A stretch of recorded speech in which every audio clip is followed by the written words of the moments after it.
সুপ্রিয় দর্শক, সবাইকে স্বাগত জানাচ্ছি এনটিভির নিয়মিত আয়োজন স্বাস্থ্য প্রতিদিন অনুষ্ঠানে। আপনাদের সাথে আছি আমি ডাক্তার মোনা তাহসিন। আজ আমরা কথা বলবো হৃদরোগ সমস্যা ও তার চিকিৎসা নিয়ে। এই গুরুত্বপূর্ণ বিষয়টি নিয়ে আলোচনা করবার জন্য আমাদের সঙ্গে আছেন একজন বিশেষজ্ঞ চিকিৎসক। অনুষ্ঠানের শুরুতেই চলুন পরিচিত হয়ে নেই আমাদের আজকের অতিথির সাথে। ডাক্তার আশরাফুল আলম সুমন 1985 সালের সেপ্টেম্বর মাসে ব্রাহ্মণবাড়িয়া জেলায় জন্মগ্রহণ করেন। তিনি 2009 সালে ইন্টারন্যাশনাল মেডিকেল কলেজ থেকে MBBS ডিগ্রি অর্জন করেন। এরপর তিনি চিকিৎসা বিজ্ঞানে উচ্চতর MD ডিগ্রি লাভ করেন। বর্তমানে তিনি ঢাকা মেডিকেল কলেজ হাসপাতালে কার্ডিওলজি বিভাগের কনসালটেন্ট হিসেবে কর্মরত। স্যার, আপনাকে শুভেচ্ছা এবং স্বাগত আমাদের আজকের অনুষ্ঠানে। আপনাকেও শুভেচ্ছা এবং স্বাগতম। হৃদরোগ সমস্যার মূল উপসর্গগুলো কি এবং সেটি কিভাবে অন্যান্য বুকে ব্যথা থেকে আলাদা করা যায়? সবচেয়ে বেশি যে জিনিসটা আমরা পাই যে রোগী বলে যে আমার বুকে ব্যথা হচ্ছে। তো বুকে ব্যথা হলে আমরা হৃদরোগটাকে আসলে সবচেয়ে সর্বপ্রথম চিন্তা করি। আচ্ছা। তো সবসময় যে বুকে ব্যথাটাই হার্টের ডিজিজের কারণে হবে তা না, সাথে আরও অনেক অ্যাসোসিয়েশনও থাকতে পারে। আচ্ছা আচ্ছা। আবার অনেক সময় এরকম হয় যে রোগীর বুকে ব্যথাই নাই কিন্তু এটা হার্টেরই সমস্যা। তো সবগুলা জিনিসকে বা সিমটমগুলোকে আমরা একসাথে একটু কম্বিনেশন করার চেষ্টা করি। ওকে।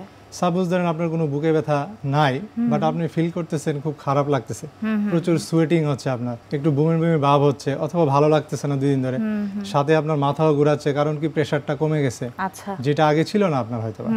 তো আপনি খেয়াল করলেন হঠাৎ করে প্রেশারটা কমে গেছে, একটু ডিসকমফোর্টও লাগতেছে, সোয়েটিং হচ্ছে, সেটাও দেখা গেছে পরবর্তীতে আমরা ইসিজি করে পাচ্ছি যে তার একটা হার্ট অ্যাটাক হয়ে গেছে। তো এখন আমাদের এইগুলা একটু ভেরি করে বয়স হিসেবে। বয়সটা কীরকম, যাদের বয়স একটু কম তাদের পার্সেন্টেজটা দেখা গেছে চেস্ট পেইনটা নিয়েই প্রেজেন্ট করে বেশি।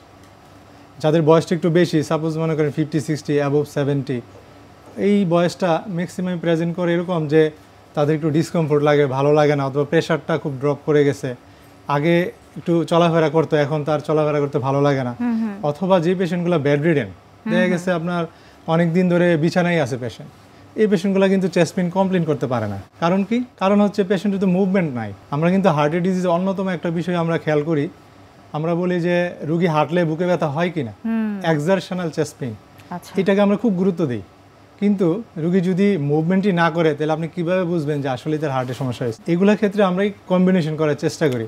যে পেশেন্ট শুয়ে আছে যে কোনো কারণে, বয়সের কারণে হোক, অথবা তার ফ্রেইলটি সিনড্রোম, অথবা বয়স যে কোনো কারণে সে মুভমেন্ট করতে পারে না, তার ক্ষেত্রে যদি এমআই হয়ে থাকে তখন আমরা তার পারিপার্শ্বিক অবস্থাগুলো চিন্তা করি, প্রেশারটা দেখি এটা কমে গেছে কিনা, তখন আমরা হয়তো বা চিন্তা করি যে সাথে আর অ্যাসোসিয়েশন আমরা কোনো কিছু পাই কিনা, সেটা তখন আমরা হয়তো ইনভেস্টিগেশন করে কনফার্ম করি। কারো কারো ক্ষেত্রে শর্টনেস অফ ব্রেথ, মানে শ্বাসকষ্টটাও প্রেজেন্ট করে, এটাও কিন্তু হার্টের জন্য হয়ে থাকে। চেস্ট পেইন হয় না, ভাবে যে হাঁপানি বা হয়তো শ্বাসতন্ত্রের কোনো অসুখ, শ্বাসতন্ত্রের মনে করে থাকে, কিন্তু এখানে সব ক্ষেত্রে আমরা আসলে শ্বাসতন্ত্রের সমস্যা সব ক্ষেত্রে লাইটলি নেওয়া যাবে না। এই ক্ষেত্রে হয়তো বা সবগুলা ইভ্যালুয়েশনই আপনার লাগবে, তার আসলে রেসপিরেটরি প্রবলেম আছে কিনা সেটাও যেমন লাগবে, বাট আমরা যেন হার্ট অ্যাটাকটাকে মিস করতেছি না এটা একটু কেয়ারফুলি করা লাগবে। সেক্ষেত্রে হয়তো আপনি প্রেশারটা একটু দেখলেন, ইসিজিটা একটু বেসিক লাইন ইনভেস্টিগেশনগুলো ইনক্লুডিং ট্রোপোনিন এটা আমরা করলাম, তাইলেই কিন্তু অনেক কিছু বেরিয়ে আসবে। প্রয়োজন হলে আমরা ইকোকার্ডিওগ্রাফিটা করে নিলাম, একটু স্ক্রিনিং করার। বুকে ব্যথা এটিকে কিন্তু অনেক সময় আমরা অ্যাসিডিটি কিংবা চিন্তা থেকে হচ্ছে, স্ট্রেস থেকে হচ্ছে এটা ভেবে থাকি অনেকেই, যে বা হেভি ফুড, আমি কোনো ফ্যাটি ফুড খেয়েছি এই জন্য হয়তো বুকে ব্যথা করছে। আপনি কি বলবেন যে আসলে এই ধরনের ব্যথাকে কি কতটা লাইটলি নেওয়া যায় এবং তৎক্ষণাৎ কি করতে হবে? এখানে কিছু বিষয় আছে। আমরা প্রায় পেশেন্ট এরকম পেশেন্ট বলে কি যে আমার অ্যাসিডিটি এরকম কোনোদিন আমি ফিল করি না। একদম। তার অ্যাসিডিটি কিরকম হচ্ছে, সাপোজ আগে গ্যাস্ট্রিকের ওষুধ খাইতো ভালো হয়ে যেত, কিন্তু গত 2 দিন ধরে 3 দিন ধরে অ্যাসিডিটির ওষুধ ডাবল করে খাচ্ছে, কিন্তু সিমটম রিলিভ হচ্ছে না। তখন আমরা বুঝি যে তার আসলে এই যে অ্যাসিডিটিটা রিলিভ হচ্ছে না, এটা অনেক সময় ইনফিরিয়র এমআই বা এমআই এই ধরনের প্রেজেন্টেশন হতে পারে, যে আপনি ফিল করতেছেন যে মনে হচ্ছে অ্যাসিডিটির ব্যথা, আসলে এটা হার্ট অ্যাটাকের জন্যই হচ্ছে। সেই সব ক্ষেত্রে আপনি বুঝবেন কিভাবে? সাথে আনুষঙ্গিক ফিচারগুলো থাকবে। সাপোজ পেশেন্ট একটু প্রেজেন্ট করবে যে না আমার আগের অ্যাসিডিটির সাথে সোয়েটিংয়ের কোনো সমস্যা ছিল না, আগের অ্যাসিডিটির সাথে আমার অত অস্থির লাগতো না, আগের অ্যাসিডিটি ওষুধ খেলে কিছুটা হইলেও কমতো, এখন একেবারেই কমতেছে না, বরং বাড়তেছে, যত সময় যাচ্ছে মনে হচ্ছে যে বাড়তেছে। আরেকটা বিষয় অ্যাংজাইটি, যেটা আপনি বলেন যে ডিপ্রেশন অ্যাংজাইটি, এটা আসলে আমাদের দেশের মানুষের অ্যাংজাইটিটা এমন একটা রোগে পৌঁছাইছে আসলে, আপনি যদি গরিব ধরেন, মিডল ক্লাস অথবা ধনী, সব গ্রুপে দেখবেন অ্যাংজাইটিটা আমাদের দেশে খুব বেশি। একদম স্ট্রেস রিলিভের যে বিষয়গুলো আমরা আসলে প্র্যাকটিস করি না, আমরা জানিও না, আমরা অ্যাডভাইসও করি না। আমরা এই স্ট্রেস অ্যাংজাইটি কিন্তু সবচেয়ে common cause of chest pain, neglected এবং কমন কজ কিন্তু এটা কিন্তু আপনাকে জানতে হবে যে anxiety is the most common cause of chest pain. আচ্ছা, তাইলে আপনি তো অ্যাংজাইটিটাকে আপনি নোটিফিকেশনে রাখতেছেন না, বা আমরা এটাকে আসলে গুরুত্ব দিচ্ছি না। কি কি মাধ্যমে আসলে আপনার এই যে বুকে ব্যথা, এটি কি আসলে কার্ডিয়াক কজ না আদার কজ, সেটিকে আপনারা ইভালুয়েট করে থাকেন? সিমটমগুলোকে আমরা আসলে গুরুত্ব দিই। আচ্ছা, কার্ডিয়াক সিমটমটা এরকম যে আপনি যদি কনফিডেন্ট হন, আপনি যদি একটু হিস্ট্রি নেন ঠিকভাবে, ইভেন অ্যান্ড দেন পেশেন্টের যদি প্রিভিয়াস ফ্যামিলি হিস্ট্রিগুলোও নেন, আপনি দেখবেন ম্যাক্সিমাম ক্ষেত্রে আপনার আইডিয়ার সাথে মিলে যাবে যে এটা আসলে কার্ডিয়াক নাকি নন কার্ডিয়াক। এবং পেশেন্টের এজ, তার আদার কোমরবিডিটিস, এটাও খুব গুরুত্বপূর্ণ। এজ মানে যত বয়স বাড়বে তার হার্ট অ্যাটাকের সম্ভাবনা কিন্তু তত বাড়বে। ইভেন অ্যান্ড দেন একটা পেশেন্ট 40 ইয়ার্সের পর এটা রিস্ক বাড়া শুরু হবে, 70 ইয়ার্সের পর এটা আমরা বলি হাই রিস্ক। এজ বাড়ার সাথে, এজ কিন্তু one of the major factor of heart attack, মানে বাড়ার সাথে সাথে হার্ট অ্যাটাকের সম্ভাবনা বেড়ে যায়। তো আপনারা এইসব ক্ষেত্রে আমরা করি কি, পেশেন্টের যেগুলো আমরা সিমটমগুলো মনে করলে অ্যাটলিস্ট বেসিক ইনভেস্টিগেশনগুলো আমরা অ্যাডভাইস করি। যেমন মনে করেন একটা ইসিজি করা, একটা চেস্ট পেইন হলে ট্রোপোনিন আই করা, একটা ইকোকার্ডিওগ্রাফি করা। আর যদি পেশেন্ট এগুলাতেও আপনি সাসপেক্ট করতে না পারেন কিন্তু চেস্ট পেইন থেকেই যাচ্ছে, আমি বলবো যে অ্যাটলিস্ট চেক এনজিওগ্রাম একটা করে নিতে পারেন যদি আদার কোমরবিডিস আপনার মধ্যে থাকে। সাপোজ ডায়াবেটিস আছে অনেক বছর, প্রেশার আছে, আপনার ফ্যামিলি হিস্ট্রি আছে, প্রিমেচিউর ফ্যামিলি ডিজিজ আছে। প্রিমেচিউর ফ্যামিলি ডিজিজ মানে কি, সাপোজ আপনার বাবা মা 65 ইয়ার্সের নিচে একটা হার্ট অ্যাটাক হয়ে থাকে, এটা প্রিমেচিউর বলি আমরা। অথবা বাবার ক্ষেত্রে যদি 55 ইয়ার্সের নিচে হয় আর মার ক্ষেত্রে 65 ইয়ার্সের নিচে হয়, এটাকে বলি আমরা প্রিমেচিউর হার্ট ডিজিজ। অর্থাৎ ফ্যামিলি হিস্ট্রিটা পজিটিভ হলে আপনার ক্ষেত্রে সম্ভাবনাটা বেড়ে যায়। সেই সব ক্ষেত্রে আমরা চাই যে তার যদি আদার কোমরবিডিস থাকে আমরা এটা চেক এনজিওগ্রাম করে নিই। তার কারণ হচ্ছে যখনই আপনার হার্ট ডিজিজ আসে কিন্তু আপনি যেটা অ্যাভয়েড করতেছেন, সর্বোচ্চ একটা সম্ভাবনা থাকবে নিয়ার ফিউচারে আপনি হয়তো বা ক্রনিক হার্ট ফেলিওর একটা রোগী হয়ে যাবেন। এবং এই ক্রনিক হার্ট ফেলিওর যখনই হয়ে যাবেন তখন কিন্তু আপনার কোমরবিডিস এবং মর্টালিটি রেট অনেক বেড়ে যাবে, যেটা ইন্টারন্যাশনালি মারাত্মক বা হারে দিনকে দিন বাড়তেছে, কারণ আপনি অ্যাভয়েড করে যাচ্ছেন এই হার্টের ডিজিজগুলোকে। এই যে বুকে ব্যথা, এটি নিয়ে আসলে অনেক সময় আমরা ডিলে করে থাকি যে দেখি কমে কিনা, ওষুধ খেয়ে দেখি কমে কিনা। আপনি কি বলবেন যে কতটা সতর্ক হওয়া জরুরি এবং কতক্ষণের মধ্যে এটি করতে হবে? যদি চেস্ট পেইন হয় আমি বলবো অ্যাজ আর্লি অ্যাজ পসিবল। আচ্ছা, আমাদের গাইডলাইনগুলো একটা কথা বলে আর কি, বলে যে টাইম ইজ মাসেল। আচ্ছা, টাইম ইজ মাসেল মানে কি, মানে যত সময় যাবে তত মাসেল লস হবে। অর্থাৎ হৃৎপিণ্ডের যে মাংস পেশি, কারণ আমরা হার্ট অ্যাটাক বলতে কি বুঝি, রক্তনালীটা ব্লক হইলে তার কিন্তু ওই রক্তনালীটা যতটুকু এরিয়া সাপ্লাই দিবে ওই এরিয়াগুলো মারা যাবে, মাংসের হার্টের মাসেলগুলো। তো মারা যাবে মানে হচ্ছে আপনার যদি পেশেন্টটা 1 ঘন্টা হয়, 2 ঘন্টা হয়, 6 ঘন্টা হয়, তার মানে 1 ঘন্টা থেকে 2 ঘন্টা যে যতটুকু মাসেল মারা যাবে, 2 ঘন্টা থেকে 6 ঘন্টা কিন্তু আরো অনেক বেশি মাসেল মারা যাবে। এবং একটা বিষয় আপনাকে মাথায় রাখতে হবে, যেই মাসেল মারা যাবে he will not come back. অর্থাৎ চিরতরে সেই মাংসপেশিগুলো নষ্ট হয়ে যাবে। এক্স্যাক্টলি, হার্টের মাসল যদি একবার মারা যায় সে কিন্তু আর ফিরে আসবে না। তাইলে আমরা বাকি প্রসিডিউরগুলো কেন যাই? আমরা চাই যেন তার আশপাশ যে মাসলগুলো মারা গেছে তার আশপাশে কিছু থাকে হাইবারনেটিং, মানে অর্ধমৃত, তাদেরকে হয়তো আপনি একটু ব্লাড সাপ্লাই দিলে বেঁচে যেতে পারে, তাতে আপনার হার্ট ফাংশন কিছুটা হলে ইমপ্রুভ হতে পারে। সেই সব ক্ষেত্রে আমরা বলি যে সময়টা অনেক বেশি গুরুত্বপূর্ণ। এমনটাই গুরুত্বপূর্ণ, একটা রোগী হার্ট অ্যাটাকের সাথে সাথে যদি আপনি প্রসিডিউরে যান, এনজিওগ্রাম অথবা প্রাইমারি পিসিআই করতে পারেন, আপনি ধরেই নিতে পারেন যে তার heart near about normal person, owner heart সমান। তাইলে এটা যদি 6 আওয়ার্সে পরে যায়, এটা কিন্তু আগের মতো বিহেভ করবে না, তার হার্ট কিন্তু অলরেডি হার্ট ফেলিওর নিয়ে প্রেজেন্ট করবে ক্রনিক্যালি। তাইলে আপনি সময়ের সাথে সাথে কিন্তু তার প্যাটার্ন চেঞ্জ হয়ে যাচ্ছে। আপনি চিকিৎসা ঠিকই নিচ্ছেন, টাকা পয়সা খরচ করতেছেন, আপনি গুরুত্বও দিচ্ছেন, কিন্তু সময়টা একটু হেরফের হওয়ার কারণে আপনার এই যে হার্টের যে রেসপন্স, অর্থাৎ আপনার হার্ট যে নর্মাল একটা মানুষের মতো কাজ করবে, এটা সম্ভাবনা কিন্তু থাকে না। সেই ক্ষেত্রে আপনার সময়টাকে মারাত্মক অবশ্যই গুরুত্ব দিতে হবে। স্যার, হৃদরোগ সমস্যা ও তার সর্বাধুনিক কি কি চিকিৎসা রয়েছে? ইনিশিয়ালি আমরা যে পরীক্ষাগুলো করি, ইসিজির কথা কেন বলি এত গুরুত্ব দিয়ে, যখন আপনি পেরিফেরির কথা চিন্তা করবেন, ইসিজিটা কিন্তু আমার একটা টুলস, এবং এইটাই দেখা গেছে ইকো অনেক জায়গায় নাই, আমার উপজেলাতেও কিন্তু ইকো নাই। আচ্ছা, সো দ্যাট আপনি ইসিজি অনলি একটা টুলস আছে, কিছু কিছু জায়গায় ট্রপোনিন এটা হয়। সেই সব ক্ষেত্রে আপনি পেরিফেরিতে যখন চিন্তা করবেন, সবাই তো ঢাকায় থাকে না, আমার দেশের ম্যাক্সিমাম মানুষ থাকে গ্রামে, তাদের ক্ষেত্রে অ্যাটলিস্ট ইসিজিটা আমার কিন্তু একটা base line, at least acute heart attack হয়েছে আমরা বুঝতে পারি, এবং এটা খুবই ইম্পর্টেন্ট ডায়াগনস্টিক। সো দ্যাট ইসিজিটা আমরা ফার্স্টলি অ্যাডভাইস করি। তার সাথে সাথে যদি সম্ভব হয় কারো পেরিফেরিতে থাকে ট্রোপোনিনাই করা সম্ভব হয় তাহলে আমরা ট্রোপোনিনাইটা চাই। সাথে ইকোকার্ডিওগ্রাফিটা হচ্ছে আমাদের one of the most important, কারণ হচ্ছে আমরা যদি রিজনাল ওয়াল মোশন অ্যাবনর্মালিটি পাই, তার যদি ফাংশনাল ক্যাপাসিটি কমে যায়, ডেফিনেটলি আমরা শিওর হয়ে গেলাম তার একটা হার্ট অ্যাটাক হয়েছে। এগুলো যখন আমরা করব, এগুলো হচ্ছে অ্যাকিউটির ক্ষেত্রে। যখন একটা পেশেন্ট প্রেজেন্ট করবে ক্রনিক, যে আমার 6 মাস ধরে ব্যথা, হাঁটলেই ব্যথা হয়, আবার যখন বসে যায় আমার ব্যথাটা থাকে না, এই কমন প্রেজেন্টেশন এটা অনেক সময় আমাদের আউটডোরগুলোতে।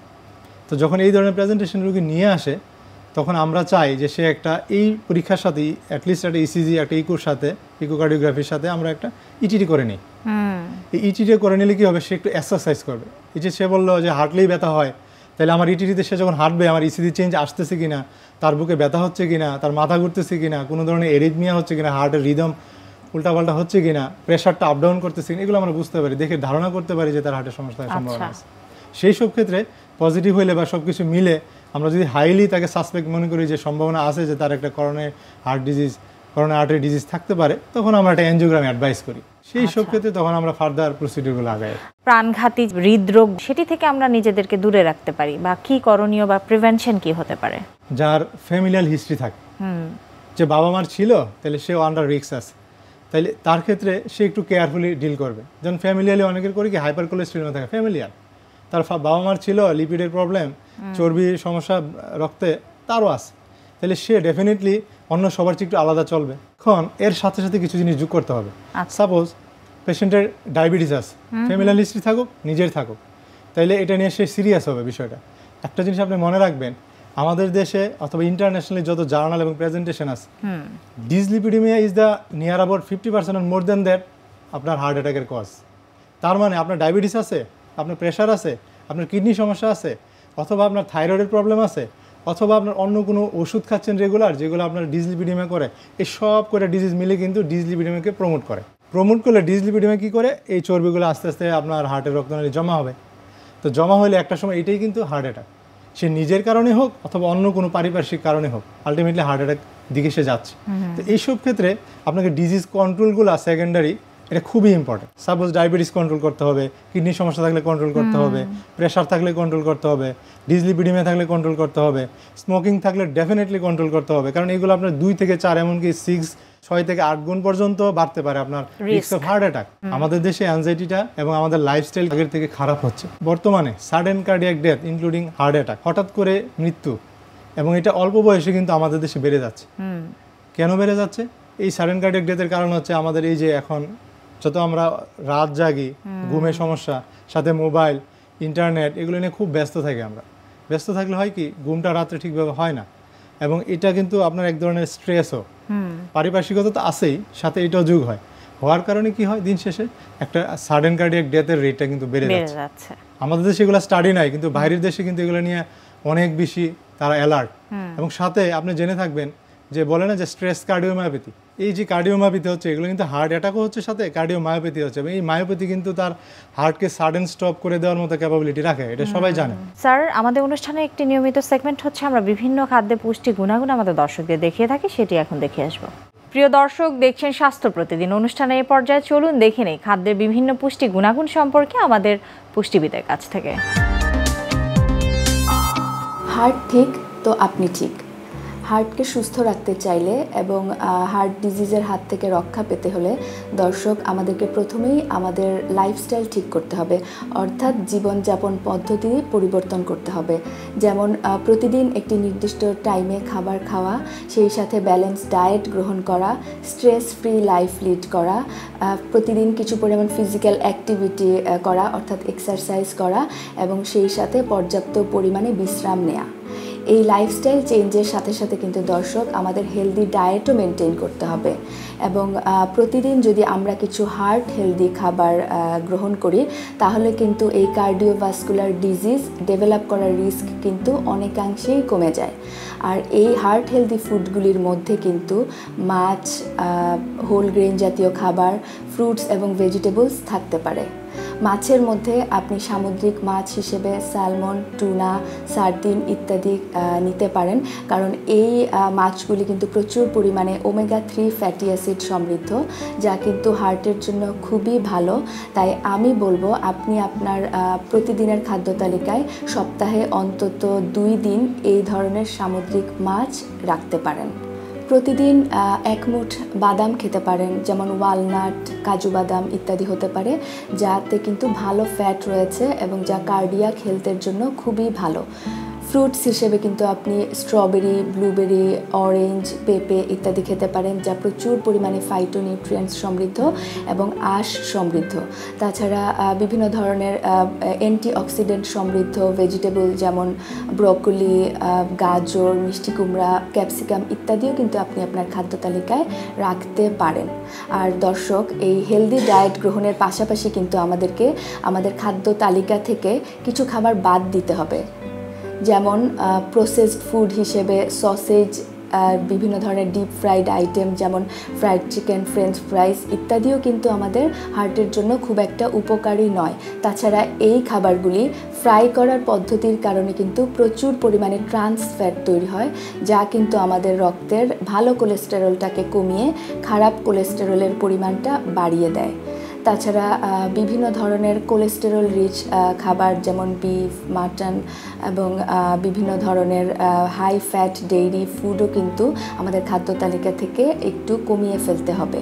কোলেস্টেরলের কথা চিন্তা করে দর্শক, আমার মনে হয় আপনারা অনেকেই একটি ডিম কুসুমসহ প্রতিদিন খেতে পারবো কিনা তা নিয়ে দ্বিধাদ্বন্দ্বে ভোগেন। আমি বলবো অবশ্যই আপনি একটি ডিম প্রতিদিন কুসুমসহ সেদ্ধ হিসেবে খেতে পারবেন, কারণ একটি ডিমে যেই পরিমাণ কোলেস্টেরল থাকে তা কিন্তু আমাদের দৈনন্দিন কোলেস্টেরলের চাহিদার তুলনায় কিন্তু কম। তাছাড়া ডিমে কোলেস্টেরল ছাড়াও কিন্তু প্রচুর পরিমাণে ভালো ফ্যাট রয়েছে, যা কিন্তু বিভিন্ন ধরনের আমাদের ভিটামিন অ্যাবজর্ব করতে সাহায্য করে। তাছাড়া ডিম একটি আদর্শ প্রোটিন, যাতে কিন্তু প্রচুর পরিমাণে এসেনশিয়াল অ্যামাইনো অ্যাসিড আছে, যা আমাদের শরীরের জন্য খুবই উপকারী। তাছাড়া ডিমে শুধুমাত্র প্রোটিন ছাড়াও কিন্তু বিভিন্ন ধরনের ভিটামিন এবং মিনারেলস যেমন ক্যালসিয়াম এবং আয়রনেরও ভালো উৎস। তাই আমি বলবো প্রতিদিন একটি ডিম কুসুমসহ খাওয়ার পাশাপাশি অন্যান্য কোলেস্টেরল জাতীয় খাবার যেমন বিভিন্ন ধরনের রেড মিট, ঘি, বাটার, বিভিন্ন ধরনের অয়েলি ফুড ইত্যাদি যাতে আপনার খাদ্য তালিকায় না থাকে সেদিকে খেয়াল করতে হবে।